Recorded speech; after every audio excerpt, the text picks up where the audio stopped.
membahas soal kasus bunuh diri ini. Oke. Pada saat itu sudah bilang sebelum angka-angka dimuncul bahwa kasus bunuh diri di Bali ini paling tinggi di Indonesia. Iya. Untuk apa bersaing dengan negara lain? Urus sendiri-sendiri, udah. Kalau sistem pendidikan ini baik, maka hasilnya outputnya akan beda. Kita akan melahirkan monster-monster kok. Orang tua nggak punya biaya. Orang tuanya kerja di mana? Orang tuanya juga kondisinya lagi jualan seperti mereka. Dokter yang ngelihatnya gimana itu kalau seperti itu? Ya demikianlah kondisi kita. Saya tadi di awal sudah menyampaikan sebetulnya leader, para pemimpinnya harus tahu yang dibutuhkan itu apa. Itu baru pemimpin jenius.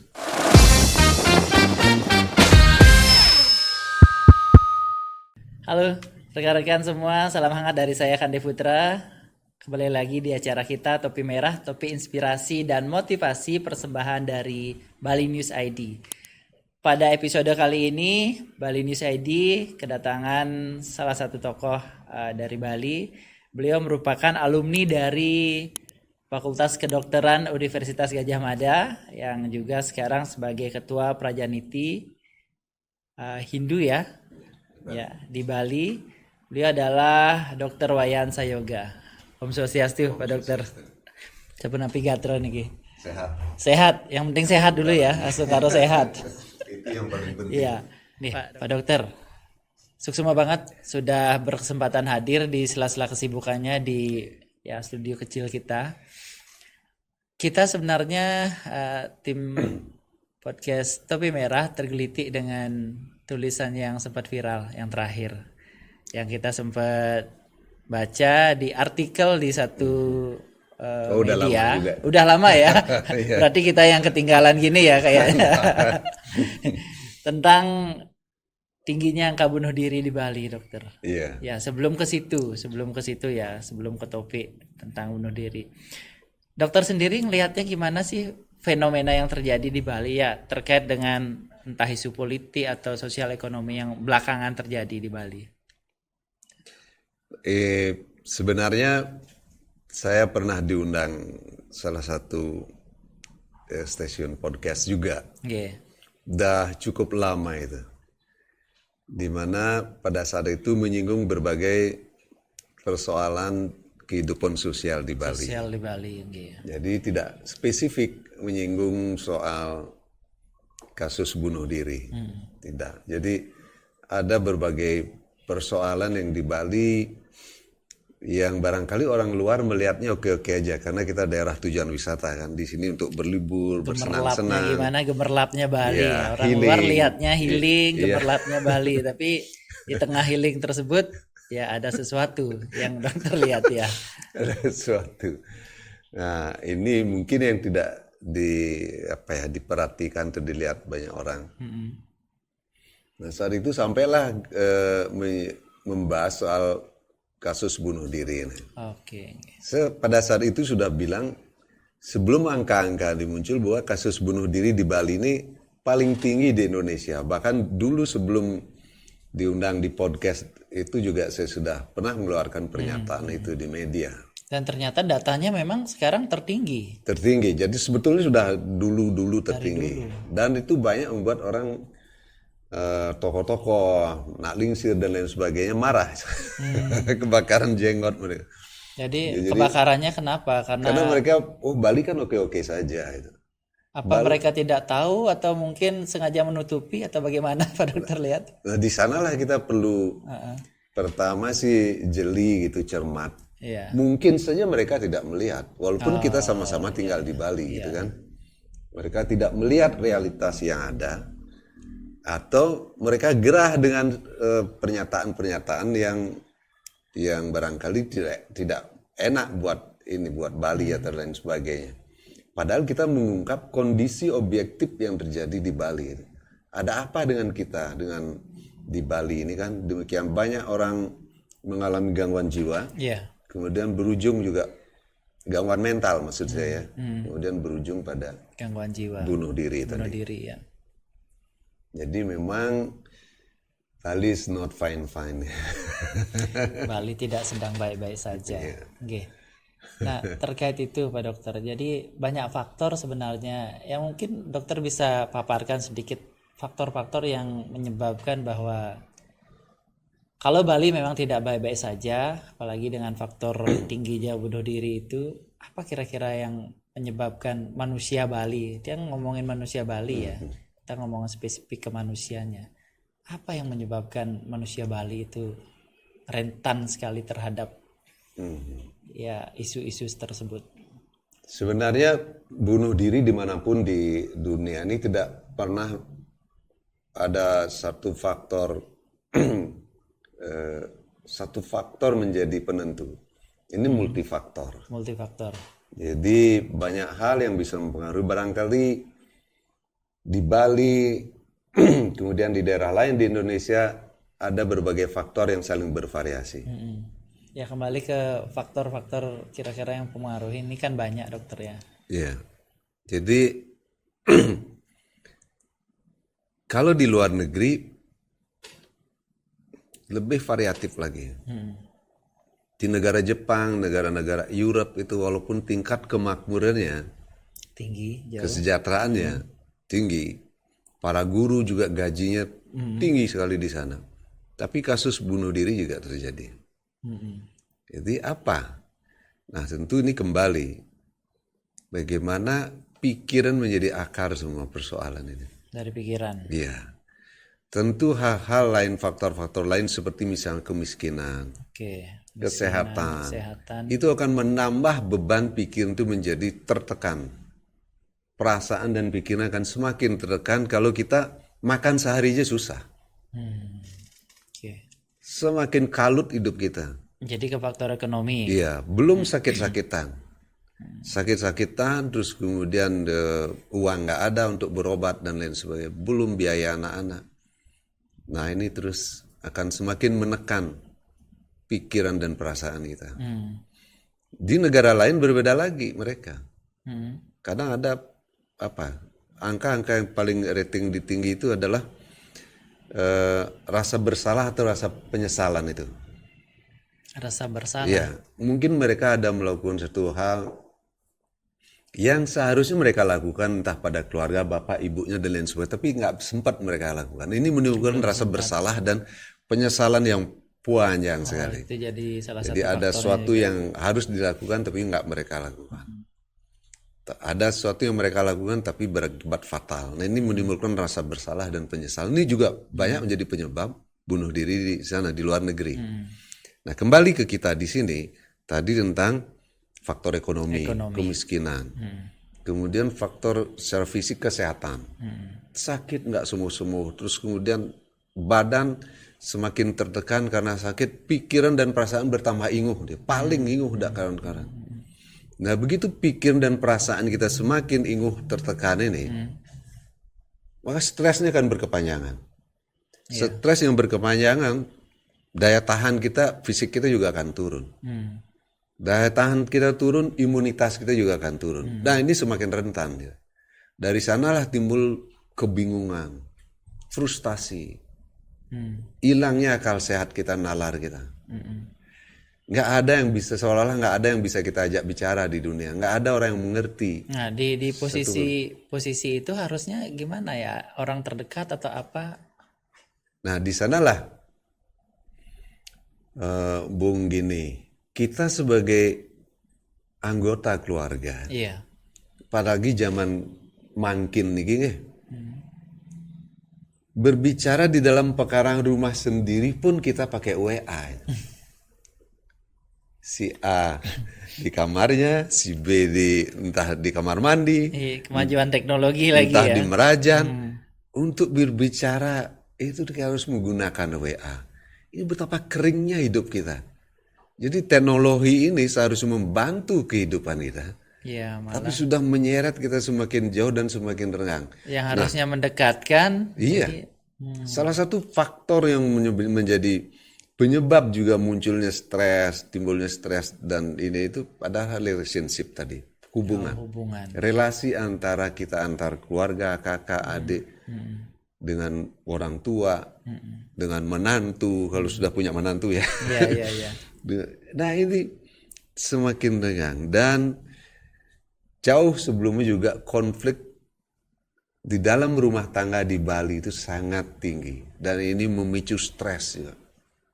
Kakak adik berantem.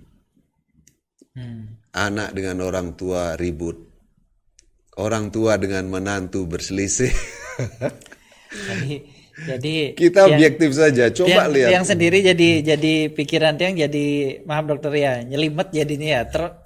Ternyata pernyataan Bali tidak baik-baik saja itu kalau dirunut lagi ke bawah, ternyata konflik banyak sekali terjadi, konflik di intern kita ya. Seperti mengutip tulisan dokter, Bali itu dari asal kata Vali atau persembahan. Jadi pertanyaan Tiang lagi, apakah orang Bali ini harus sampai mempersembahkan hidupnya untuk Bali? Pertanyaan yang kedua, apakah hanya orang Bali yang harus mempersembahkan hidupnya? Sementara yang tinggal di Bali ini kan sekarang, kalau kita lihat sekarang ini kan orang Balinya mungkin 60%, 40%-nya orang luar, bahkan orang asing. Iya. Jadi kalau Tiang sih mendidik anak-anak selalu bersyukur dan berterima kasih kepada leluhur kita. Bersyukur. Orang tua kita, kakek kita, siapapun yang leluhur kita dulu di Bali yang demikian besar pengorbanannya. Yeah. Mereka nggak berpikir untuk dirinya.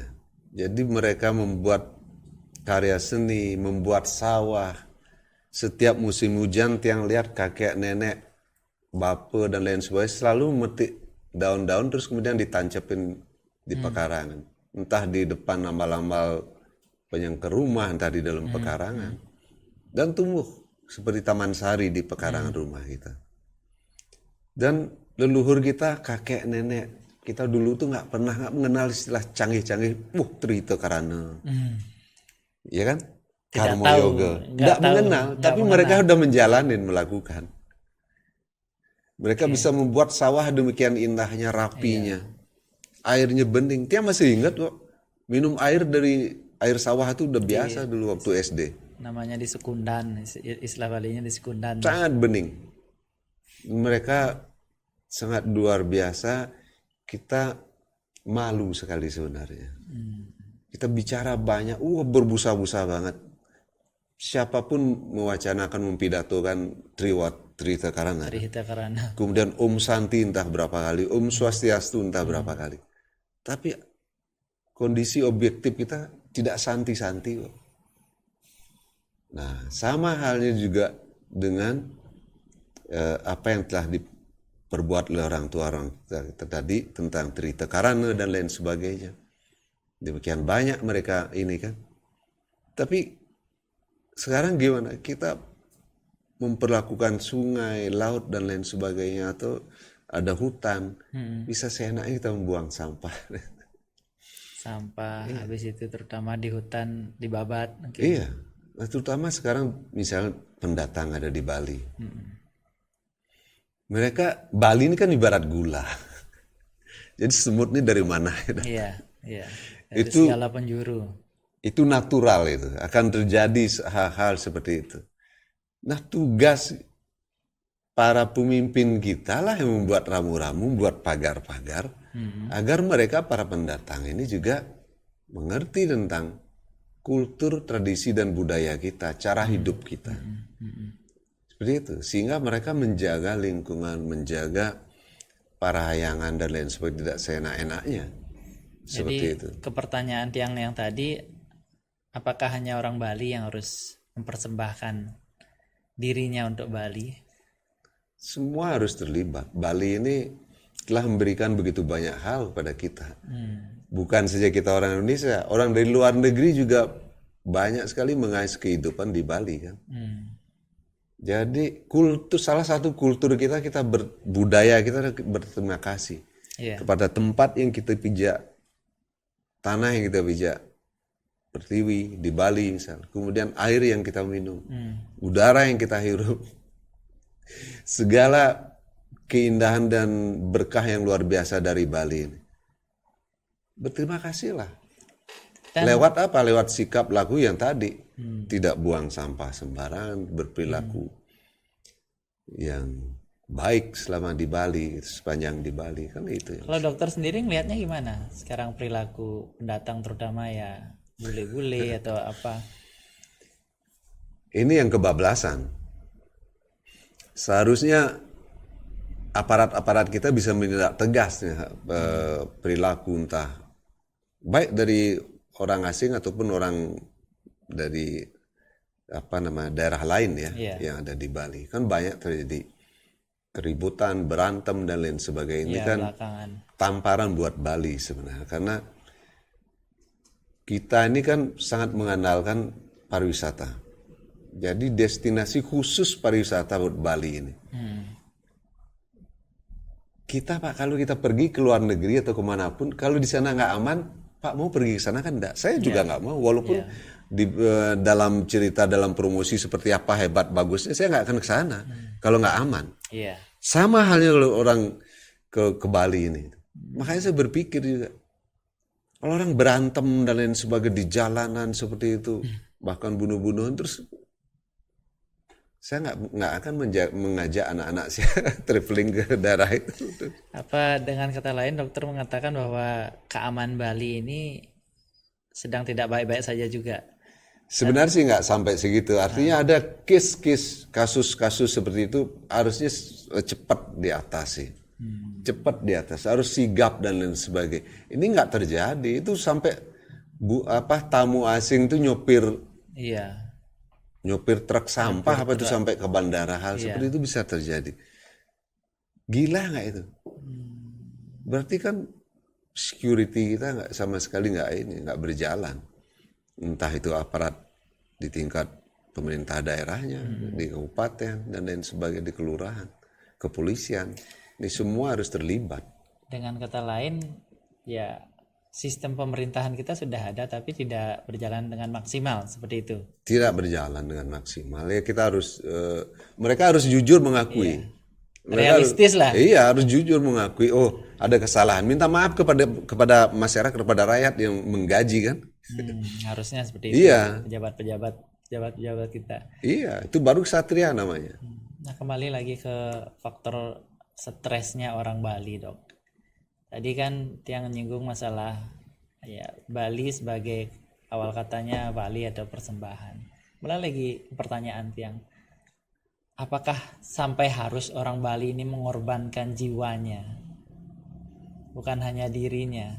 Sementara orang Bali harusnya dilindungi dengan adanya peraturan, dengan adanya seperti pariwisata itu pariwisata budaya. Harusnya yang dijaga itu adalah budaya Bali dan orang Balinya sendiri.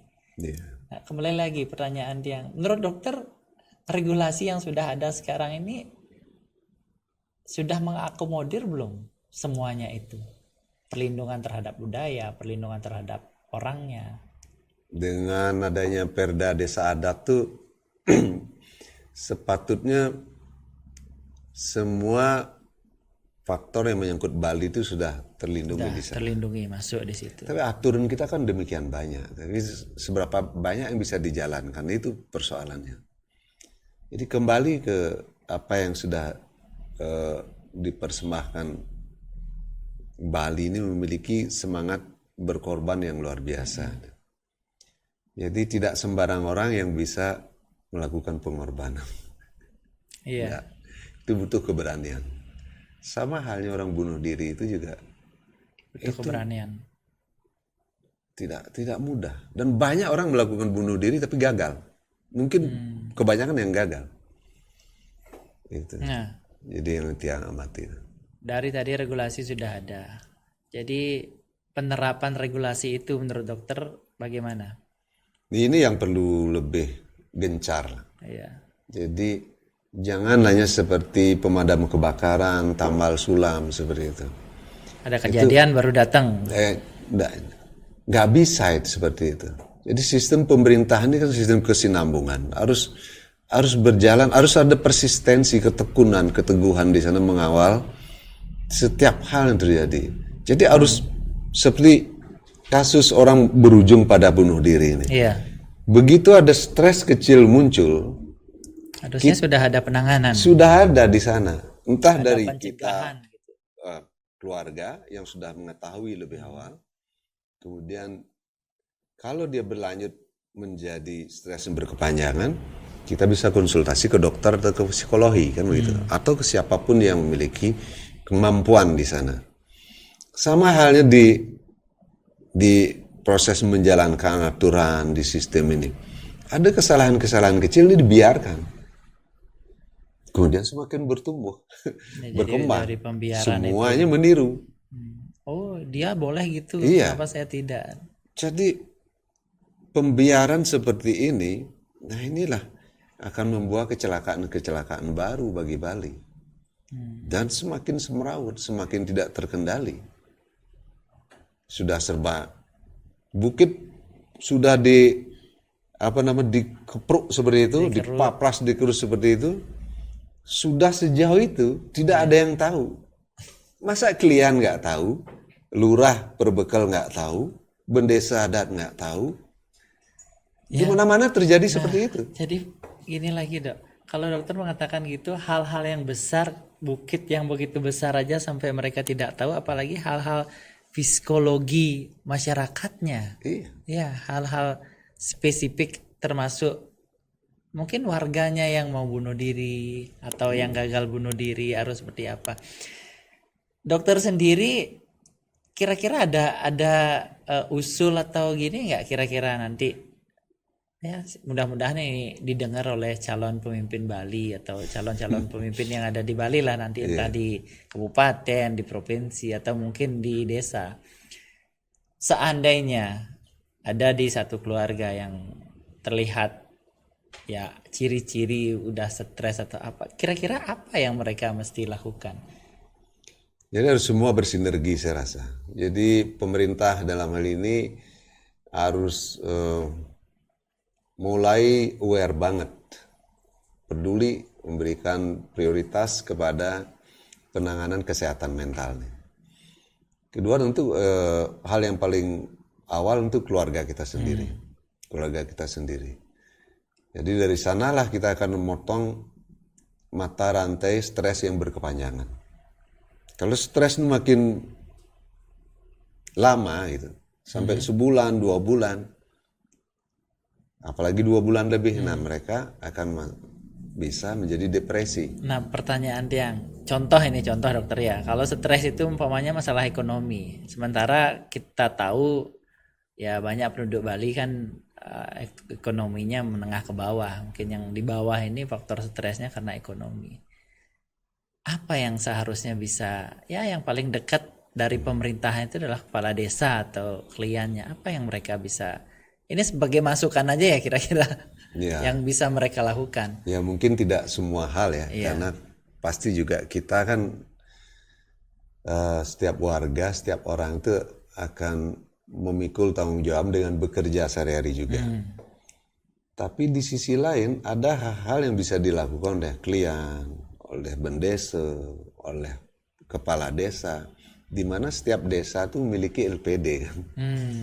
Memiliki juga badan-badan usaha di setiap desa itu yang bisa berkontribusi terhadap warga-warganya yang memiliki kekurangan. Entah betul-betul miskin atau yang mengalami sampai kemiskinan ekstrim yang saya tulis itu ada. Daerah-daerah saya juga kaget ada istilah kemiskinan ekstrim. Kemiskinan gitu. Yang ekstrim. Ada orang Bali mengalami kemiskinan ekstrim. Sementara uang triliunan dan lain sebagainya, terus kemudian ditaruh di BPD. Iya, bansos dan lain sebagainya. Iya, hal-hal yang tidak perlu dibenahi harus dibongkar karena bansos ini harus jalan. Nah, sementara ada warga kita yang mengalami kesulitan dan kemiskinan yang seperti itu. Terus ada lagi yang mengalami susah air, kesulitan air. Coba aja lihat di daerah timur, bahkan di Badung. Mereka uangnya banyak tapi air nggak punya. Itu bisa mati orang nggak minum air sekian hari. Untuk apa uang banyak air nggak ada? Iya. Iya kan? Itu kan terus muncul di media problem air di daerah selatan tuh di Badung. Uangnya banyak. Ini seharusnya pemerintah dari regulasi yang ada, terutama undang-undang terhadap ya perlindungan untuk masyarakat sendiri kan sudah ada, Dok ya. Nggak perlu aturnya yang canggih-canggih seperti itu. Kalau pemimpin itu peka dia, sensitif dia kan paham. Misalnya kepala desa, kepala desa skup kerjanya sekian banyak, mereka harus memahami betul kondisi objektif setiap kakak yang ada di sana. Setiap kakak ya. Setiap kakak. Kalau bupati harus memahami betul-betul kondisi objektif setiap desa yang ada di sana. Kan tidak semua desa mengalami kesulitan air atau yang mengalami kesulitan apa hidup dokter dan lain masih melihatnya selama ini masih kepada ya like and dislike atau mungkin pendukung atau tidak pendukung? Enggak sih ya, saya sih enggak sampai ke sana. Cuman kepekaan ini sangat penting sebagai seorang leader, pemimpin tuh. Kalau dia semakin peka, dia sensitif sekali terhadap hal yang kecil sekalipun, maka segala hal tuh seharusnya bisa terhandle dengan baik, nggak sampai menimbulkan satu masalah yang besar gitu. Seperti case bunuh diri inilah, seperti itu, seperti infectious ini. Seperti menular satu sama lain. Jadi dalam beberapa tahun atau beberapa bulan ini yang mendengar dan membaca ada beberapa case. Yang paling miris itu yang saya baca yang anak-anak yang bunuh diri yang di Tukar Bangkung itu, Dok. Itu faktornya memang benar-benar faktor ekonomi. Karena dia ditinggal bapaknya, tinggal ibunya, dia menghidupi adiknya, dan itu kalau nggak salah itu adiknya juga diajak kan kemarin bunuh diri. Dan terakhir yang ada di Karangasem juga, terakhir baru berapa minggu lalu itu terjadi. Itu karena ditinggal oleh bapaknya, dia anak-anak. Ini kalau yang lihat undang-undang perlindungan anak ini sejauh mana berfungsinya, atau kepala daerah di situ atau pemerintah sendiri sejauh mana dia bisa ngelihat. Kembali, kalau pemimpin itu nggak peka. Kalau kita udah kehilangan kepekaan, misalnya gini, ini ruangan ber-AC. Iya. Ada yang merokok satu di sini, kita udah pusing kan? Tapi kalau di antara berlima atau bersepuluh kita di sini, berenam yang rokok, itu kita diam 1 jam, 2 jam, dan lain udah biasa tuh. Jadi kita udah kehilangan kepekaan. Padahal tadi begitu ada sedikit aja bau asap rokok, kita udah ini kan, hidung kita terganggu dan ini gitu. Pikiran kita juga akan terganggu. Tapi begitu udah ini akan terjadi terbiasa, kepekaan kita menjadi tumpul sekali. Begitu kepekaan kita tumpul, masalah itu akan bermunculan. Makanya masalah itu supaya tidak berkembang liar dan menjadi besar, harus di awal tuh dipotong dia. Seperti misalnya ada benalu di pohon itu, daripada seluruh pohon itu menjadi benalu, itu di awal sudah harus dipotong. Ya, benalunya dipotong. Iya, sama. Penyakit misalnya, ada tumor, ada katakanlah tumor masih jinak dan lain sebagainya. Daripada seluruh tubuh kita menjadi tumor atau bahkan menjadi kanker, mau nggak mau tumor itu harus diangkat dari badan kita. Iya. Walaupun ada pengorbanan di sana. Jadi dalam hal ini dokter bisa mau mengatakan bahwa bukan hanya pemimpinnya aja, kita masyarakat juga harus peka ya. Harus semua. Jadi pemimpin itu kan bukan hanya yang tinggi-tinggi ya. Iya. Kalau kita ngomongin undang-undang levelnya nasional, presiden, DPR, pusat, terus kemudian di sini, ya mereka yang jadi pemimpin dari klien, kayak dari bendesa, dari kepala desa, camat, semua harus menjalankan perannya. Ini kan kalau peran mereka jalankan, mereka sadar betul dengan peran dan tanggung jawabnya, ada itu kemiskinan ekstrim. Tidak ada sampai, apalagi Nggak ada sampai anak kita nggak sekolah, terus bunuh diri karena nggak makan. Di Bali loh. Sangat miris dokter. Anak-anak kita yang tadi itu masih kecil tuh, usia berapa itu, yang juga lihat itu, waduh. itu menangis kita melihat kenyataan. Nah, kalau pemimpin kita nggak peka, dia nggak merasa bersalah itu. Ada anak-anak kita yang seperti itu, nah ini udah kebangetan. Siapapun itu, saya bilang pemimpin itu bukan hanya bupati itu, gubernur itu yang tinggi-tinggi itu, enggak. Kita dari Pemimpin dari bawah. Iya. Jadi kalau ini yang sempat gini baca Undang-Undang Nomor 35 tahun 2014 yang pasal 25 ini poinnya tentang perlindungan anak. Kewajiban dan tanggung jawab masyarakat terhadap perlindungan anak dilaksanakan melalui kegiatan peran masyarakat dalam menyelenggarakan perlindungan anak. Berarti di sini juga bisa dibilang bahwa masyarakat Bali sudah mulai tidak peka terhadap lingkungannya, dokter. Itu yang terjadi. Kita ini sekali lagi maaf ya, semakin individualistis dan semakin materialistis. Individualistis dan materialistis. Begitu Anda menjadi materialistis, hanya mengejar kekayaan, uang, seakan-akan semua materi itu bisa menyelesaikan persoalan hidup kita. Ujungnya apa? Anda akan semakin tidak peka. Bahkan kita bisa mencari uang dengan segala cara. Dengan segala macam cara. Dengan berbuat jahat, kayak korupsi, kayak dan lain sebagainya. Menipu, kayak kan banyak nih sekarang penipuan. Ribut di rumah tangga, saling klaim, saling tipu dan lain sebagainya. Perkara sama ujungnya keluarga. kepekaan kita tidak semakin peka dan semakin individualistik, mementingkan diri kita sendiri. Dokter, menurut dokter, dari mana harus dimulai ini menyadarkan masyarakat? Kalau dulu tetua kita mungkin dengan semangat gotong royong, ngayah segala macam itu kan sudah menjauhkan individual, udah kebersamaan gitu di situ ya. Tapi sekarang dokter menyatakan bahwa lebih individualisme dan materialistis. Dari mana kita mulai ini? Generasi muda terutama. Dari pendidikan, nggak ada jalan lain. Semua dari pendidikan. Ini akar semua ini kan dari pendidikan, edukasi kita. Edukasi sistem pendidikan dari anak kita dari kecil udah diajarkan berlomba-lomba, berkompetisi seperti itu. Untuk apa itu semua itu? Tidak diajarkan bersosialisasi. Anak-anak ini justru di awal di sekolah itu di tingkat dasar dan lain sebagainya, justru setiap anak itu harus di-treat secara berbeda karena setiap anak ini berbeda dia. Gitu. Jadi bagaimana mendekatkan anak-anak ini dengan pengetahuan dasar, entah itu pengetahuan alam, juga pengetahuan tentang humaniora, kemanusiaan. Jadi ini harus berjalan seiring sejalan. Tidak bisa hanya di sekolah ini anak-anak kita digeber dengan PR, dengan tugas-tugas, kemudian dengan nilai, harus bagus, harus gini gitu dan lain sebagainya. Ada perankingan kelas juara 1, juara nggak ada itu sebenarnya. Cukup lulus dan tidak lulus. Lulus tidak lulus. Itu aja. Dan anak-anak ini begitu dia dari sejak pendidikan dasar dia sudah ditanamkan nilai-nilai dasar kemanusiaan seperti itu. Ditambah dengan pengetahuan dasar, bahasa kayak biologi, dalam kerangka mendekatkan dia dengan lingkungan, dengan alam. Nah ini anak akan bertumbuh dia.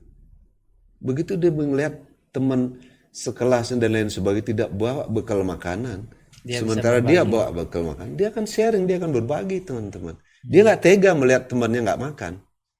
Ini yang harus ditumbuhkan. Bukan malah sebaliknya, kalau sekarang itu diajak bersaing. Jangan bagi, kalau ada tugas kamu kerjakan tugasmu, saya kerjakan tugas.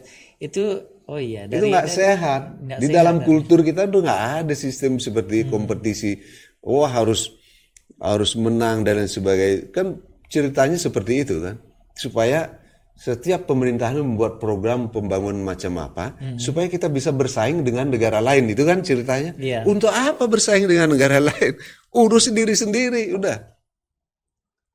Kalau sistem pendidikan ini baik, maka hasilnya outputnya akan beda. Kita akan melahirkan monster-monster kok. Monster-monster yang bisa seenaknya melakukan tindak kejahatan dan lain sebagainya. Terhadap lingkungan, terhadap apapun. Maka anak-anak kita akan bertumbuh dia akan mekar jiwanya, pemikiran dia akan berkembang, pandangan hidup dia akan luas. bagaimana dia memperlakukan lingkungan, orang yang lebih tua dengan sesama, itu akan berbeda. Berbeda. Makanya kalau pendidikan ini sudah baik, dari pendidikan dasar dan lain sebagainya, maka generasi yang lahir kan beda. Kita jangan jauh-jauh. 60 tahun lalu, 70 tahun lalu bagaimana Bung Karno di Gemleng, Ki Hajar Dewantara di Gemleng, Bung Hatta, Bung Syahrir di Gemleng, sehingga lahir manusia-manusia yang luar biasa seperti itu. Nggak usah jauh-jauh, di kita aja. Bagaimana Indonesia ini bisa melahirkan tokoh-tokoh seperti itu, 63 para pendiri bangsa itu. Satu tokoh ini bisa menguasai bahasa 9 bahasa. Nggak main-main ini. Makanya kita udah lupa. Kita lupa. Makanya ketika Bung Karno itu dan tokoh-tokoh lain ini bisa begitu bangga berbicara di hadapan bangsa-bangsa di dunia. Itu nggak ada merasa rendah diri dan lain sebagainya. Kenapa? Kepala mereka ada isinya. Hati mereka lapang. Mereka tidak pernah meremehkan tokoh-tokoh kita, nggak pernah merendahkan bangsa-bangsa lain. Enggak. Tapi kalau direndahkan juga tidak mau.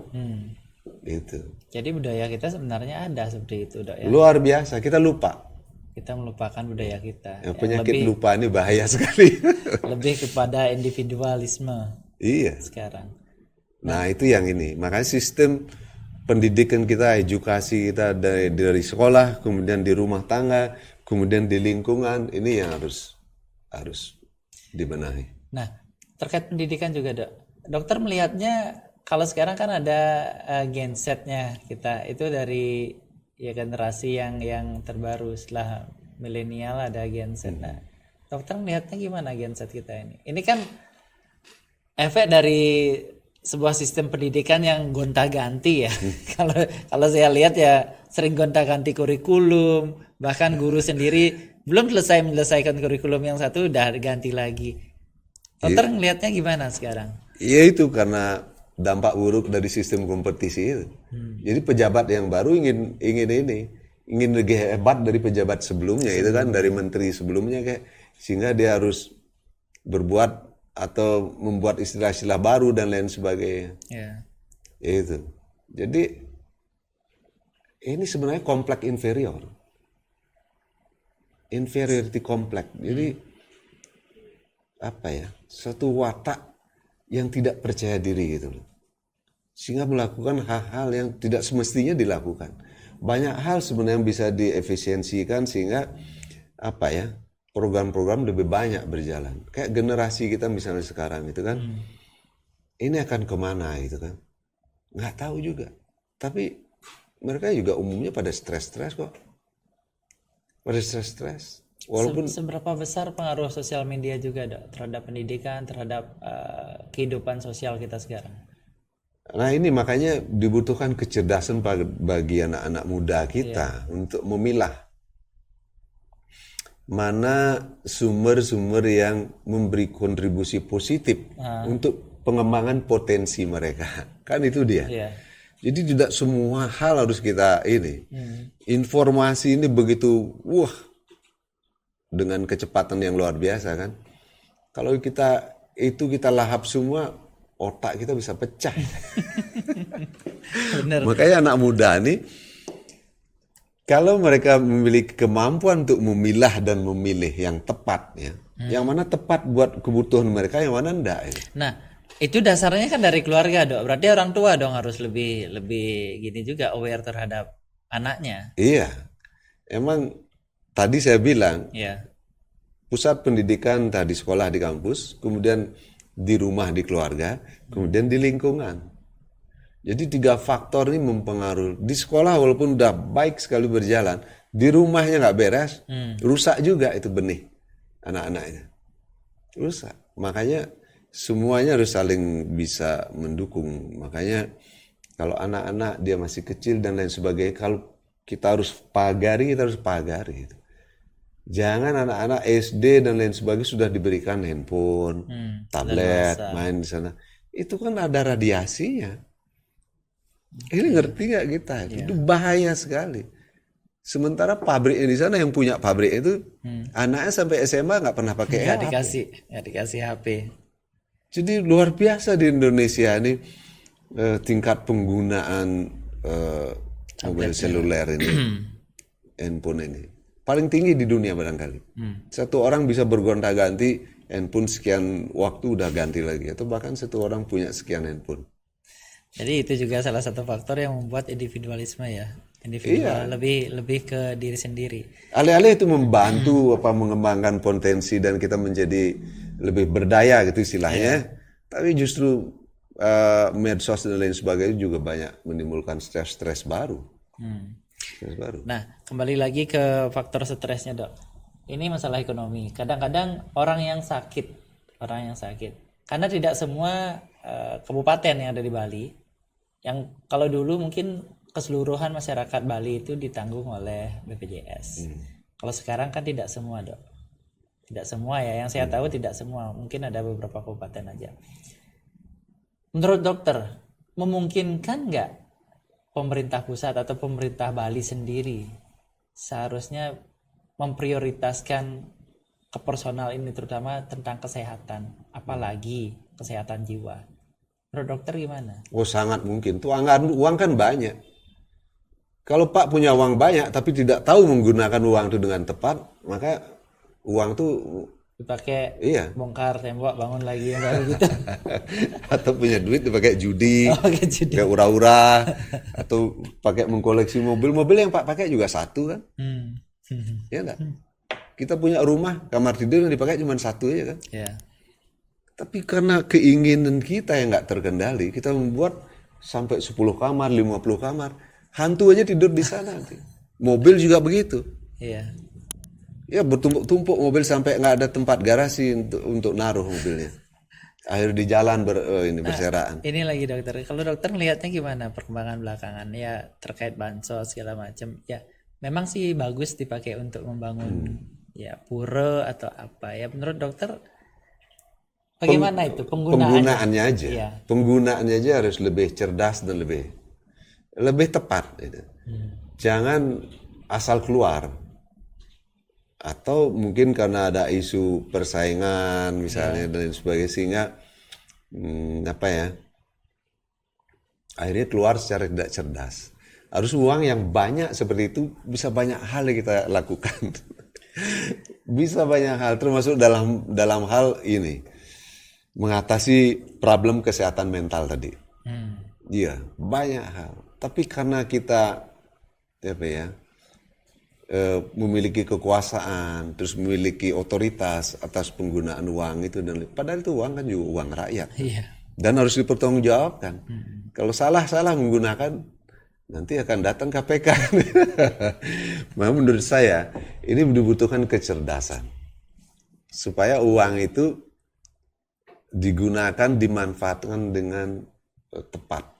Itu yang paling. Oke, dalam jangka pendek mungkin menurut dokter, kalau seandainya kita kan sebagai masyarakat nih, masyarakat secara umum, kalau ngelihat tetangga kita atau di lingkungan kita ada ya keluarga yang mungkin kekurangan, atau mungkin ada salah satu anggota keluarga yang kena penyakit mental atau apa tindakan paling cepat yang bisa kita lakukan? Sebenarnya kan gangguan mental itu kan misal stres, misal anak nggak diberikan sepeda motor, dia pasti uring-uringan karena mungkin sudah waktunya, sementara orang tua nggak mampu. Belum mampu. Atau beli sepatu baru, tas misalnya ke musim pelajaran untuk tahun baru gitu kan anak-anak. Dan nggak mungkin itu kita sampaikan ke kantor desa dan kantor desa bisa membantu. Apakah memungkinkan itu nanti? Nggak, hal-hal yang dasar seperti itu misal yang bisa dipenuhi dan bisa dilakukan oleh keluarga masing-masing, ya untuk apa kan itu. Jadi maksud saya itu begini. Jadi stres-stres kecil ini bisa muncul dia. Tapi ada cara dan situasi kondisi yang bisa kita create untuk anak kita keluar dari pikiran kalutnya, tidak sampai berkembang. Contoh gitu. Mungkin. Misal kayak tadi misalnya persoalan kecil seperti tadi, barangkali dia tidak butuh handphone baru, sementara handphone yang masih ada ini masih bagus tuh kan. Atau dia belum saatnya menggunakan perlu handphone. Belum saatnya menggunakan sepeda motor, belum usia. Jadi kita sebagai orang tua harus mengedukasi dan harus ada juga ketegasan sikap. Saya melihat begitu banyak orang tua sekarang takut sama anaknya. Ini udah keliru. Inilah kesalahan-kesalahan yang terjadi sehingga anak itu semakin lunyak dan semakin tidak karuan-karuan. Coba ya Pak lihat di Bali ini misalnya. Iya. Apalagi terhadap anak lakinya. Dan anak laki satunya lagi. Banyak sekali orang tua ini takut sama anak. Ini bahaya. Saya bilang sama anak-anak saya, papa ini berbeda dengan orang tua yang lain, kamu anggap gimana itu. Nggak ada cerita orang tua itu takut sama anak. Ini udah kesalahan besar. Benar nggak? Iya. Ada nggak kenyataan seperti itu? Ada. Banyak kan? Anak baru SMP atau SD, dia pulang sekolah, seret, buka sepatu lempar sana satu, kemudian lempar sini satu, kemudian kaos kaki juga demikian, kemudian kaos kaki dan sepatu dipungut sama emak atau bapaknya. Iya. Nah kalau sudah dari kecil seperti ini, besarnya jangan diharap. Karakter itu Tapi susah sekali ada dirubah. juga yang seperti ini, Dok. Kalau kita lewat, mungkin dokter sering lewat ke perempatan di depan ya, di Tohpati itu banyak sekali anak-anak yang dimanfaatkan juga oleh orang tuanya sebagai penjual tisu, pengamen atau apa. Dokter melihatnya gimana itu? Ini sangat dilematis. Kalau saya sempat ngobrol sama beberapa anak, kamu sekolah tidak, kenapa? Orang tua nggak punya biaya. Orang tuanya kerja di mana? Orang tuanya juga kondisinya lagi jualan seperti mereka. Dokter yang melihatnya gimana itu kalau seperti itu? Ya demikianlah kondisi kita. Jadi anak-anak yang seharusnya dalam masa belajar harus dimanfaatkan untuk seperti itu, misal mencari. Oke, kalau dia misal pulang sekolah kemudian dia membantu orang tuanya, itu no problem. Dan karena itu masa pendidikan dasar dan lain sebagainya itu negara memiliki tanggung jawab di sana. Nah, terkait itu juga, Dok. Kesehatan dasar negara punya tanggung jawab juga di sana. Jadi kalau negara tidak hadir di situ, kita sebagai masyarakat harus bagaimana kira-kira? Sometimes negara hadir tapi banyak orang di antara kita orang-orang yang tidak mau diurus juga gitu. Jadi dasarnya sudah tidak mau diurus. Ya mungkin mereka mau mencari gampangnya. Ada juga yang demikian. Ada juga yang demikian. Sudah dibina dan lain sebagainya kembali seperti itu. Entah mereka mengambil pekerjaan sebagai pengemis atau apa itu kan. Jadi memang ini faktor lingkungan dan lain sebagainya itu banyak hal yang bisa mempengaruhi. Nah, satu lagi, Dok, tentang fasilitas kesehatan. Terutama kita ngomongin orang yang gangguan jiwa ya, Dok, ya. Yang faktor stres dan gangguan jiwa. Gangguan mental ya? Gangguan mental. Oke, gangguan mental. Setahu Tiang, mungkin kalau pemirsa ada yang tahu lebih mungkin bisa dikasih masukan ke kita. Setahu Tiang, rumah sakit jiwa itu cuma satu. Di Bali loh. Dengan tingkat stres dan tingkat faktor gini bunuh diri yang tertinggi di Indonesia. Kira-kira gimana menurut dokter? Tidak harus ini. Kalau orang siapapun mereka tidak harus mendapatkan penanganan di rumah sakit gangguan mental ya. Sekarang udah terlanjur gangguan jiwa ya. Nggak harus. Jadi tergantung kasusnya. Jadi kasus-kasus yang berat yang tidak bisa ditangani secara rawat jalan harus rawat inap di sana itu ya. Jadi saya rasa pusat-pusat kesehatan yang di desa-desa kita bisa buat sendiri itu sebenarnya. Di desa. Di setiap desa kita. Jadi apalagi sekarang di warga kita, anak-anak muda kita udah banyak menjadi psikolog, ada yang dokter juga. Nah, itu harus bisa lembaga-lembaga di desa ini memanfaatkan tenaga mereka. Di lembaga desa. Iya, kadang karena ego dan lain sebagainya mereka menjadi nggak tahu warganya itu. Banyak yang begitu. Jadi entah warganya di luar dikenal, di desa enggak. Atau tidak dimanfaatkan. Tidak dimanfaatkan. Padahal mereka siap saja. Siap saja kalau sudah urus sungainya. Iya. Gitu. Saya biasa keliling kemana-mana gitu. Tidak perlu uang bensin, tidak perlu nasi bungkus, tidak perlu di gini gitu. Jadi kalau dokter sendiri ngelihatnya di Bali kan sebenarnya sudah banyak psikiater ya, apalagi psikolog, dokter yang memang spesialis untuk kejiwaan itu banyak. Kira-kira, nah kembali lagi ke pemerintahan. Saya sebenarnya sangat gini dokter, karena ngelihatnya selama ini pemimpin kita yang lihat cuman fokus ke peningkatan PAD. Fokus peningkatan PAD-nya sudah besar, entah itu dipakai mungkin lebih banyak ke, kalau yang lihat era PBD yang kemarin itu hampir 60% dipakai untuk belanja untuk operasional, dalam artian untuk gaji, untuk segala macam. Cuman sekian persen dikembalikan untuk infrastruktur, pendidikan, kesehatan dan lainnya. Menurut dokter, kedepannya ini apa yang mesti lebih diprioritaskan dengan tingginya angka bunuh diri di Bali ini? Mungkin jawabannya lebih ke kesehatan, iya. Tapi tindakannya seperti apa lagi? Ini yang sebenarnya jadi pertanyaan banyak pihak, dan Tiang sendiri juga bertanya bagaimana itu penanganannya. Iya. Waktu di awal-awal kemerdekaan kita itu Bung Karno kan pernah ditanya itu berbagai media luar negeri itu. Dengan segala keterbatasan ini bagaimana Bung mau membangun jembatan, infrastruktur, lapangan terbang, jalan, gedung-gedung di atas Indonesia merdeka itu.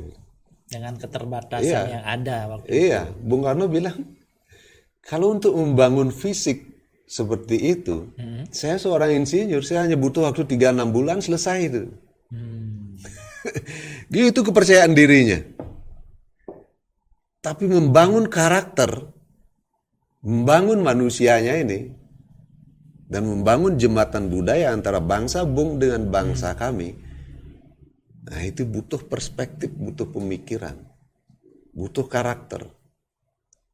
Nah ini, makanya pembangunan fisik dan pembangunan manusianya, infrastruktur apapun istilahnya tadi itu, harus berjalan seiring. Tidak bisa yang satu meninggalkan yang lain meninggalkan yang satu, nggak bisa. Maka Bung Karno selalu menganalogikan seperti mata uang itu. Tidak ada mata uang tuh, logam tuh hanya satu sisi, terus itu bisa bernilai. Harus dua sisi. Antara politik, antara ekonomi harus berjalan bersama. Semua antara hukum dan lain sebagainya harus berjalan bersama. Hanya dengan cara demikian, maka pembangunan itu akan membawa manfaat yang sebesar-besarnya kepada bangsa kita. Jadi misalnya PAD tadi. PAD dari mana?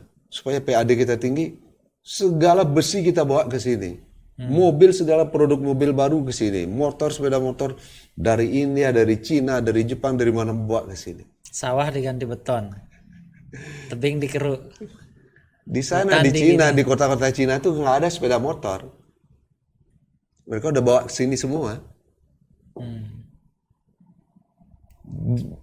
Tapi kita bangga. Kok lucu. Dari dulu kita udah bicara tentang transportasi publik, gitu kan? Iya. Transportasi publik di mana-mana di kota-kota itu selalu memikirkan transportasi umum gitu loh, untuk warganya. Tapi karena transportasi umum ini selalu menjadi wacana aja, tapi nggak pernah terwujud. Terrealisasi. Makanya warga mau nggak mau ya harus beli sepeda motor deh. Iya. Yang salah siapa? Public policy-nya ini dan pengambil kebijakannya itu. Ya, PAD dan lain sebagainya. Pembangunan mental karakter manusia ini itu tidak bisa 3 dan 6 bulan. Tidak bisa. Itu harus berkelanjutan. Barangkali 1 generasi dan lain sebagainya. 20-25 tahun kita akan lihat anak-anak muda itu seperti apa. Iya, dokter ngelihat tahu tentang Bali Mandara, maksudnya sekolah Bali Mandara. Iya, tuh. Gimana dokter melihatnya dengan pendidikan di situ dibandingkan dengan pendidikan yang standar di SMA sekarang? Di sana yang saya tahu bagus, itu bagus. Itu sistem pendidikan yang sebenarnya mendekati ideal. Mendekati ideal. Itu yang bagus. Jadi di sanalah dari pagi anak-anak itu sudah diedukasi, dididik nilai-nilai disiplin. Selain nilai-nilai disiplin juga nilai-nilai dasar kemanusiaan tadi. Plus sains. Jadi mereka yang hebat dalam fisika, terus ilmu-ilmu eksakta, tapi juga hatinya lapang. Hatinya jembar mulia. Nilai-nilai kemanusiaannya itu. Sekolah-sekolah seperti ini harusnya dibuat lagi di tiap kabupaten, bukan di Buleleng aja. Iya. Tapi dokter belum ngelihat sekarang di tempat lain ada yang seperti itu. Saya rasa ada. Ada sekolah-sekolah yang bukan sekolah negeri saja, sekolah-sekolah swasta ini. Tapi kalau sekolah-sekolah pusat-pusat pendidikan yang sudah menjadi bisnis, apalagi bayarnya mahal-mahal, nah itu saya berpikir itu sekolah untuk apa sebenarnya itu kan? Orang tua menginvestasikan uang demikian banyak untuk pendidikan dasar aja, kemudian pendidikan menengah, itu nanti gimana? Orang masuk sekolah aja masih nombok gitu istilahnya. Ada ya masih sekarang ya kira-kira ya? Itu nggak benar. Caranya udah prosesnya nggak benar, nanti hasilnya pasti juga berantak. Sama halnya kita ini. Wah, kita menggeber fisik dan lain sebagainya, pembangunan fisik, infrastruktur dengan menghabiskan PAD ke sana. Dan sementara pembangunan manusianya kita lupa. Manusia ini nanti akan merusak. Jadi yang lupa ngasih tahu tim juga, kita harus compare juga nih dok nih antara biaya infrastruktur yang terbangun dengan ada nggak berapa jumlah biaya untuk beasiswa, untuk siswa sendiri, untuk pendidikan sendiri. Nah, itu kayaknya persentasenya jauh. Kalau dari perbincangan yang kita bincangkan dari tadi ini, dokter yang ambil kesimpulan lebih banyak berbicara tentang kependidikan, ya kemanusiaannya sendiri. Dengan manusia ini sudah baik, otomatis ya nanti ekonomi akan secara langsung akan membaik. Tapi kalau pemerintahnya sendiri cuman memprioritaskan PAD dan infrastruktur yang mungkin ya tidak terlalu mendesak kalau gitu. Kalau penting sih semua penting, tapi tidak terlalu mendesak, yang berakibat pada faktor stresnya penduduk Bali akan meningkat. Iya. Nah, terkait itu juga tentang policy, dok. Boleh nggak kita ngomongin spesifik terkait dengan pariwisata yang ada di Badung, policy-nya? Kenapa itu ya? Karena yang lihat kan PAD Badung itu tertinggi, dokter. Iya. Dan yang lihat alam yang ada di Badung juga paling tinggi terjadi perubahan alih fungsi lahan. Habis itu faktor tentang lingkungannya, tentang sampah, tentang apa. Bahkan Badung sendiri sebenarnya nggak punya TPA yang ini, banyak bermasalah kemarin kan. Nah, termasuk Denpasar lah juga. Dokter sendiri ngelihatnya apakah ini ada istilahnya mall dalam artian kesalahan policy atau gimana? Saya tadi di awal sudah menyampaikan sebetulnya leader, para pemimpinnya harus tahu yang dibutuhkan itu apa. Itu baru pemimpin jenius. Itu baru cerdas. Apa yang dibutuhkan oleh misalnya Bali masyarakat sekarang atau Badung masyarakat? Ya kan, katakan Bali secara umum, oke, Badung ini luar biasa pariwisatanya kan. Yeah. Tempat sampah kan, manajemen sampah yang baik. Manajemen sampah, manajemen lingkungan lah ya. Manajemen traffic macet. Iya, kemacetan. Iya, bisa nggak mengatasi itu? Nggak usah terus calon-calon kita ini, wah kalau milih saya setiap tahun bansos 1 M gitu misalnya. Jadi ini kok ngomongin uang aja gitu kan? Iya. Ini sama sekali nggak ada nilai edukasinya.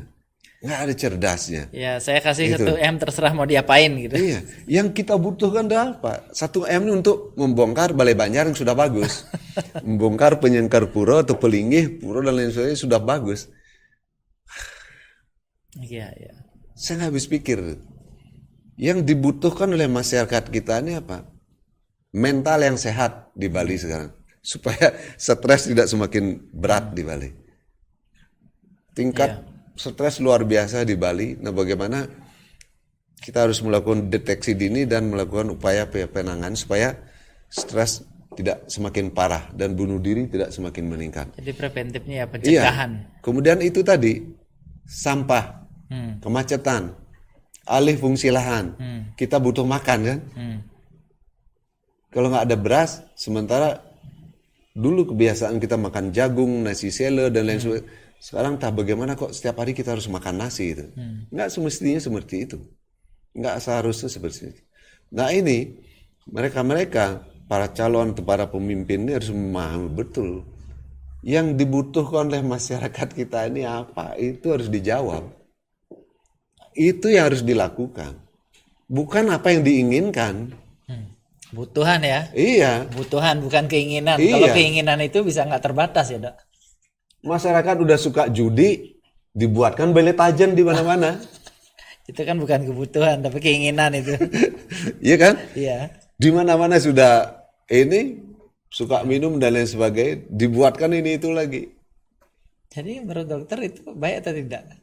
Tidak tepat. Tidak tepat. Kita hanya sekedar menjadi leader tuh kita harus berani. Tapi itu kan salah satu keinginan masyarakat juga, Dok.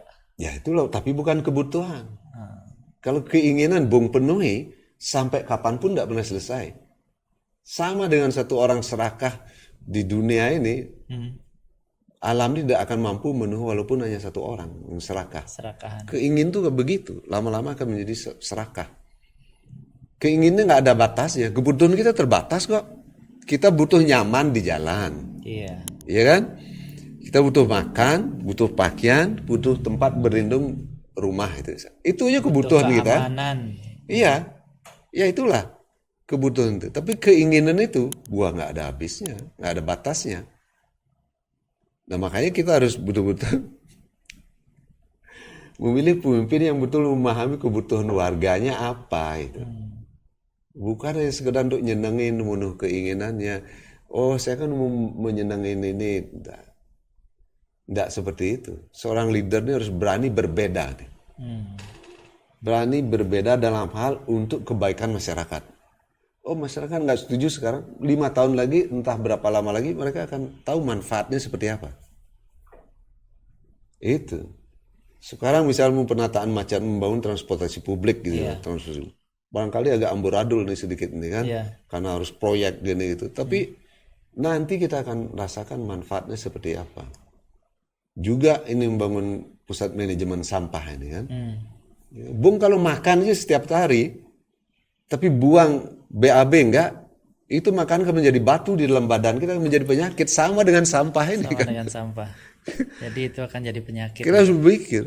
Saya misal melakukan yadnya upacara di rumah, setelah saya selesai upacara itu dan lain sebagainya, di mana dia harus ini? Berapa hari saya butuh harus menata ini? Ya. Untuk membuang sampahnya. Harus begitu. Nggak hanya berpikir, wah upacara selesai. Kita harus berpikir secara menyeluruh. Ini kemana harus dibuang? Nah ini ketimpangan antara satu kabupaten dengan kabupaten lainnya terlalu tinggi, Dok. Yang lihat mungkin itu salah satu faktor tingkat stres juga ya, Dok ya. Iya. Masyarakat Bali secara umum harusnya terlindungi oleh pemerintah daerah Provinsi Bali. Iya. Tapi kan sempat kemarin diskusi sama Pak Koster karena kewenangan sekarang ini kewenangannya masih dengan undang-undang otonomi daerah itu masih di daerah masing-masing. Alasannya kemarin karena kewenangan itu masih di daerah, jadi provinsi tidak bisa ikut campur. Menurut dokter gimana? Apakah itu Iya, hanya kalau memang aturnya demikian ya di tingkat kabupaten. yang Mereka katakanlah bupati yang tertinggi gitu kan. Dia harus melindungi setiap warganya, setiap warga loh. Itu. Setiap warganya. Ada warganya stres atau sampai bunuh diri, atau nggak makan, nggak bisa sekolah. Dia harus tahu. Kalau nggak, jangan jadi pemimpin. Jadi biasa aja jadi pedagang kayak jadi apa gitu kan. Jadi pebisnis lah. Iya, jangan udah jadi pemimpin sekarang beralih jadi pedagang. Bisnis gini gitu, menjadi calo maklar apa gini gitu kan. Jual rekomendasi. Iya, dia lupa dengan kesulitan warganya. Iya. Setiap itu kalau begitu kata aturannya, udah setiap bupati itu harus bertanggung jawab pada Terhadap daerahnya setiap masing-masing. warganya. Setiap warga. Setiap warganya. Begitu, harus melindungi, harus betul-betul memahami kesejahteraannya, pendidikan anak-anak mereka dan lain sebagainya. Uang kan banyak. Jadi dokter melihatnya gimana ya? Saya sebenarnya belum pikiran saya belum bisa plong, Dok. Kenapa saya belum bisa plong? Karena dokter menyampaikan uang banyak, PAD kita tinggi. Tapi kenapa masyarakat Bali ini masih merasa tidak nyaman di daerahnya sendiri atau di rumah sendiri? Dengan bukti ya faktor tingkat bunuh diri yang sangat tinggi di Indonesia. Iya. Itu tingkat bunuh diri bukan main-main loh, Dok. Bukan hanya rasa nyaman saja, udah rasa sudah tidak nyaman. Iya. Sudah pingin meninggalkan dunia ini dengan kebanyakan faktor ekonomi. Kembali lagi, saya belum mendapat titiknya di mana sebenarnya mumet keruwetan ini terjadi nih. Jadi kembali ke awal, jadi orang sampai memutuskan bunuh diri kan banyak faktor dia. Iya. Jadi di ujungnya itu ya memang sudah putus asa, sudah frustasi, sudah nggak ada melihat jalan lain selain satu-satunya bunuh diri. Udah seperti itu.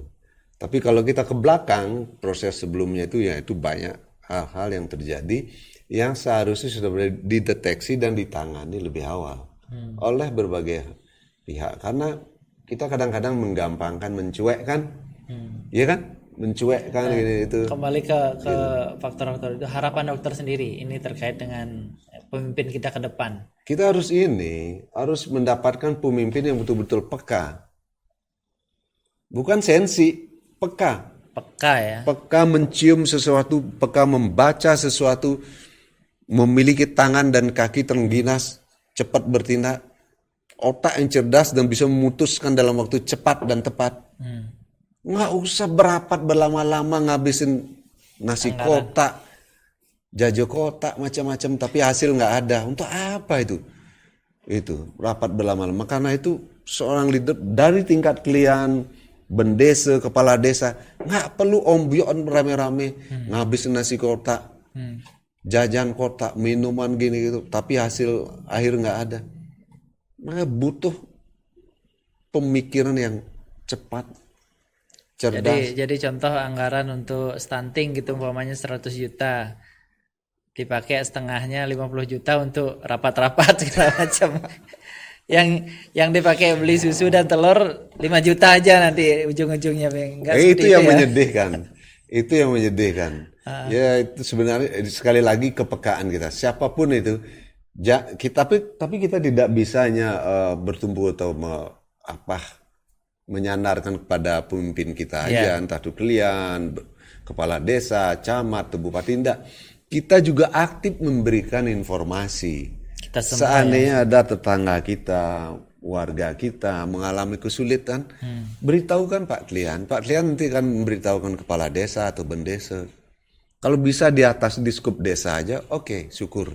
Kalau enggak, lapor ke bupati gitu misalnya. Nah sehingga ini arus informasi ini berjalan, sehingga yang di atas itu menjadi atensi nanti di ada kesulitan-kesulitan dalam oleh warganya, sehingga kesulitan ini nggak akan berkembang menjadi lebih buruk. Itu dia. Jadi harus semua terlibat aktif. Jadi semua pihak harus terlibat aktif. Jangan kita cuek-cuek. Itu. Nah cuek itu udah kita nggak peka. Kenapa nggak peka? Kebanyakan ini lawar berdarah kali gitu. Iya kan? Lawar merah darahnya, kepekaan kita menjadi tipis sekali. Gitu. Kenapa? Iya itu salah satunya karena kita kebanyakan makan daging dan lain sebagainya, suka membunuh itu, jadi kepekaan kita hilang, tumpul. Makanya begitu kita ini ngelihat ada kesusahan dan lain, jangankan itu orang, ada kucing aja, anjing dan lain sebagainya, kita dengar suaranya, kita akan terpanggil kok. Kalau kita peka, ya setidaknya apa kayak gitu kan. Walaupun kita nggak bisa menyelamatkan atau memelihara mereka seumur hidup gitu misalkan, tapi ada yang sesuatu yang kita inilah. Jadi dasarnya gini juga Dok, kalau umpamanya kita mau menumbuhkan dari diri sendiri, sebenarnya diri kita harus kita sembuhkan dulu. Ya, kalau kita mau peka terhadap orang lain atau dengan lingkungan kita, jadi diri kita harus sembuh dulu. Nah, untuk menyembuhkan itu kan banyak faktor juga. Kembali lagi, nyelimat lagi ini pertanyaan dia. Iya. Tidak usah harus ideal sekali. Tidak usah. Sama halnya Bung mau kawin, tapi harus kata Bung Karno nih ya, harus menunggu punya rumah yang megah dan kasur bertumpuk-tumpuk. Nggak perlu. Nggak terjadi itu, nggak kawin-kawin. Walaupun nanti udah punya rumah dan kasur bertumpuk-tumpuk, empuknya nggak kawin-kawin juga. Itu. Jadi memang tidak perlu harus menunggu ideal. Jadi kalau memang kita harus, ya kita tentu tidak akan membantu orang tenggelam itu sementara kita nggak bisa berenang gitu kan. Kita harus cepat siapa panggil di sebelah dan lain sebagainya bantu kan. Gitu. Tapi ada hal yang bisa kita lakukan, ulurkan tangan.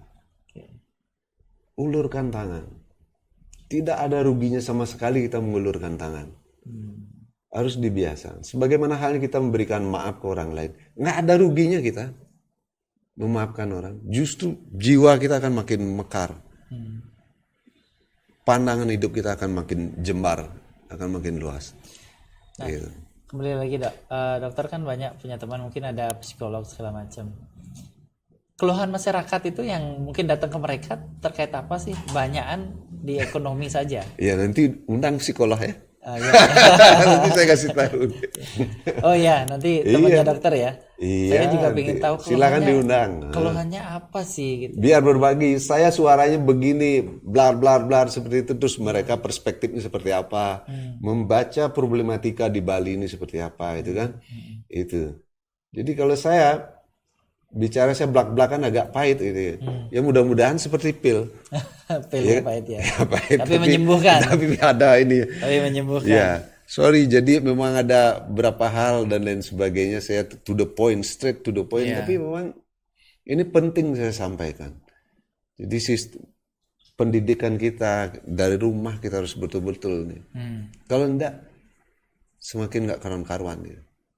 Kita butuh pemimpin-pemimpin di Bali yang betul-betul bisa mendedikasikan fisik, hidup dan jiwanya kepada Bali ini. Karena penting sekali Bali ini bagi Indonesia. Sangat strategis.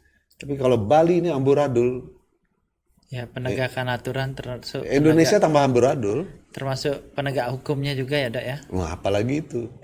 Itu penting sekali. Nah, itu harus dimulai dari Bali kita. Oke.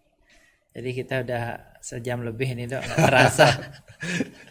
Nggak terasa perbincangannya enak sekali. Mengalir nanti ya mudah-mudahan ada topik lain yang bisa kita angkat. Ya terakhir dokter, mungkin terkait dengan fenomena ini, yang mau closing statementnya dokter. Ya, terima kasih sekali lagi pada teman-teman nih semua.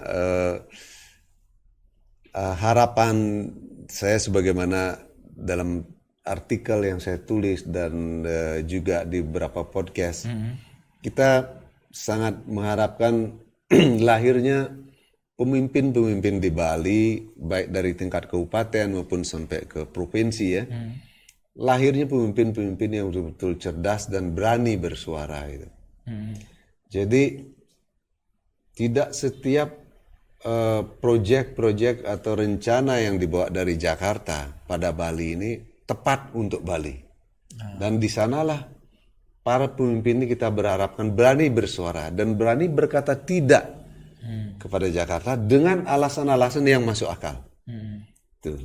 Itu yang pertama. Kedua, pemimpin-pemimpin di Bali ini dari kabupaten dan provinsi sekali lagi harus betul-betul memahami kondisi objektif daerahnya masing-masing.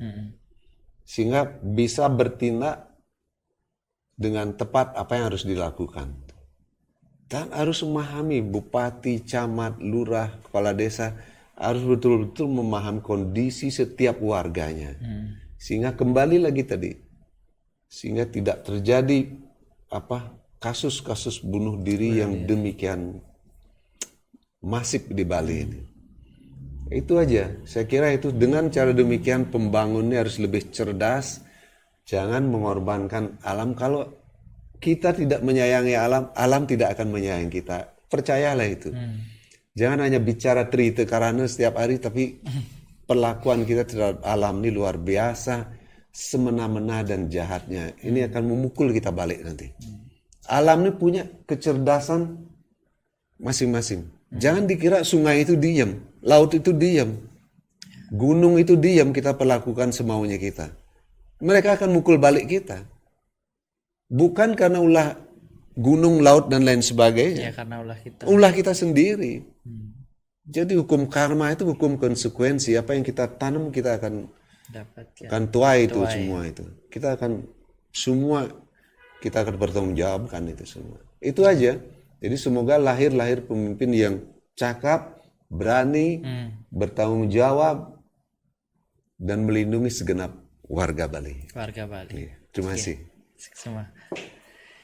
Jadi demikian pemirsa Bali News ID, senang sekali rasanya sudah dapat berbagi dan semoga apa yang kita diskusikan tadi bermanfaat untuk masyarakat Bali dan semoga tetap menjadi inspirasi buat masyarakat Bali. Bali News ID, lugas dan inspiratif. Sukses semua.